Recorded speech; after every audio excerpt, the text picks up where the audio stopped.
France کے مرکزی bank دی France نے امریکہ کے شہر نیو یارک میں محفوظ اپنے سونے کے آخری ذخائر واپس پیرس منتقل کر دیے، جس کے بعد عالمی مالیاتی حلقوں میں تاریخی خدشات دوبارہ زیر بحث آ گئے ہیں۔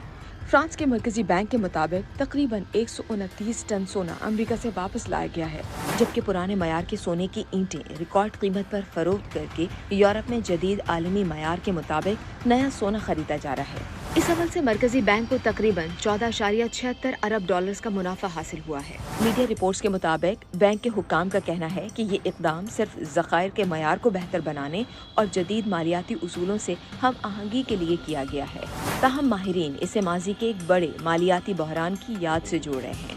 برٹن ووڈز نظام اور فرانس کا تاریخی کردار۔ رپورٹس کے مطابق 1960 کی دہائی میں عالمی مالیاتی نظام برٹن ووڈز کے تحت چل رہا تھا، جس میں امریکی ڈالر کو سونے سے منسلک حیثیت حاصل تھی۔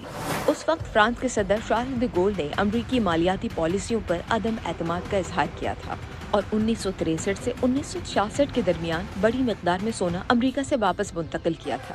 معاشی ماہرین کی رائے ہے کہ اس اقدام نے ڈالر پر دباؤ بڑھایا، جس کے بعد 1971 میں امریکی صدر رچرڈ نکسن نے ڈالر اور سونے کا تعلق ختم کر دیا تھا۔ یہ واقعہ بعد میں نکسن شاک کہلایا اور اسی کے بعد دنیا مکمل طور پر کاغذی کرنسیوں کے نظام میں داخل ہو گئی تھی۔ اس فیصلے کے بعد سونے کی قیمت $35 فی اونس سے بڑھ کر 1980 تک $800 سے اوپر پہنچ گئی تھی۔ موجودہ صورتحال ماضی سے مختلف کیوں ہے؟ ماہرین کے مطابق آج کی عالمی مالیاتی صورتحال 1971 سے بنیادی طور پر مختلف ہے، کیونکہ اب ڈالر سونے سے منسلک نہیں ہے، اسی لیے سونے کی منتقلی براہ راست مالیاتی بحران پیدا نہیں کر سکتی۔ سونا اب عالمی کرنسی کی بنیاد نہیں بلکہ محفوظ سرمایہ اور مہنگائی کے خلاف تحفظ سمجھا جاتا ہے۔ بین الاقوامی میڈیا رپورٹس میں فرانس کا یہ اقدام سیاسی نہیں بلکہ تکنیکی اور حکمت عملی پر مبنی قرار دیا جا رہا ہے۔ سونے کی واپسی کا عالمی رجحان۔ واضح رہے کہ فرانس اکیلا ملک نہیں، جرمنی سمیت کئی ممالک اپنے بیرون ملک محفوظ سونے کو وطن واپس منتقل کرنے پر غور کر رہے ہیں۔